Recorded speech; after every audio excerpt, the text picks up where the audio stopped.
तो दोस्तों आप शॉर्ट वीडियो देख कर आए हैं कि इसका आंसर क्या रहने वाला है। चलिए हम आपको समझाते हैं।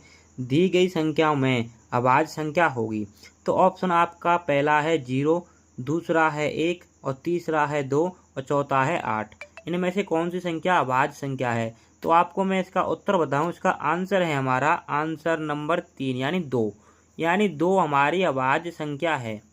और होती क्या है अभाज्य संख्या? चलिए इस बिंदु पर और इस चर्चा पर हम बात करते हैं कि अभाज्य संख्या होती क्या है। तो देखो, अभाज्य संख्या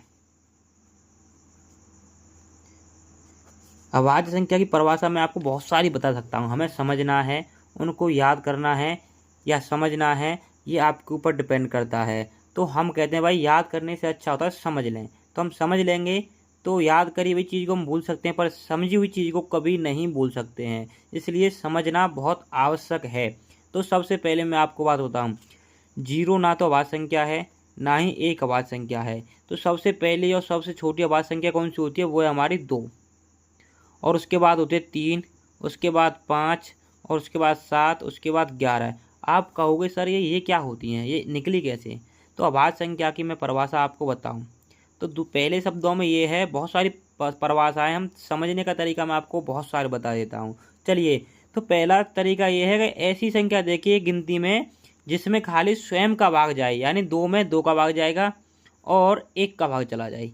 यानी ऐसी संख्या, मैं कोई आपको संख्या दे दूं, उसमें स्वयं से भाग जाना चाहिए और 1 का भाग जाना चाहिए, तो वो क्या कहलाती है? अभाज्य संख्या कहलाती है। इनमें से जो मैंने एग्जाम्पल आपके सामने लिए हैं, तो आप बताइए कि इसमें देखो 3 है, 3 में 3 से जाएगा और 1 से जाएगा और अन्य किसी संख्या से भाग नहीं जाएगा।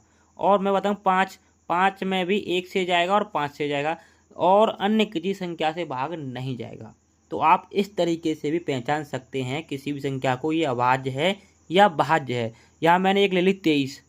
23 में किस संख्या से भाग जाएगा भाई? इसमें ना से 2 से जा रहा है, ना ही 3 से जा रहा है, ना ही 4 से, ना 5 से, किसी भी संख्या का भाग नहीं जा रहा है। तो ये कैसी है? अभाज्य संख्या है। तो इस एक तरीका तो ये भी है। दूसरा तरीका क्या है अभाज्य संख्या को पहचानने का, वो भी हम समझ लेते हैं। ठीक है, तो मैंने बाई चांस यहाँ लिख दिया 8। ये 8 कैसी संख्या है? ये अभाज्य है या भाज्य है? तो पहला तरीका यही है, इसमें चेक करो। 1 से भाग जाएगा, जाएगा बिल्कुल। 2 से जा रहा है, हाँ 2 से जा रहा है। इसमें 3 से जाएगा, नहीं। 4 से जा रहा है, उसके बाद 8 से जा रहा है। क्या है भाई ये? मैंने अभाज्य के लिए कंडीशन बताई, सिर्फ 1 से जाना चाहिए और 8 से जाना चाहिए। यानी इसमें किस किस संख्या से भाग जा रहा है? यानी स्वयं से और 1 से जाने के साथ साथ 2 और 4 से भी जा रहा है। तो एक ये अभाज्य संख्या नहीं है। कंडीशन समझ में आ रही है?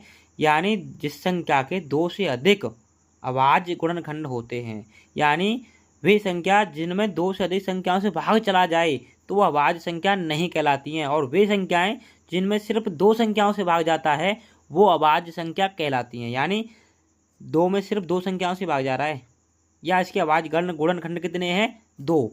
यानी ऐसी संख्या जिनके सिर्फ 2 अभाज्य गुणनखंड होते हैं, वे अभाज्य संख्या कहलाती हैं। या वे संख्या जिनमें सिर्फ 2 संख्याओं से भाग जाता है, वे अभाज्य संख्या कहलाती हैं। आज से पहले आपको अभाज्य संख्या के बारे में कैसे पता था, किसने कैसे समझाया था, आप अपनी प्रतिक्रिया कमेंट बॉक्स में बताएं। अगर आपको हमारा तरीका अच्छा लगता है और वीडियो अच्छी लगी हो, तो चैनल को सब्सक्राइब कीजिएगा। ऐसे ही तरीके आपको समझाने के लिए हम वीडियो लाते रहते हैं। बस आज के लिए इतना। बोलिए जय हिंद, जय भारत।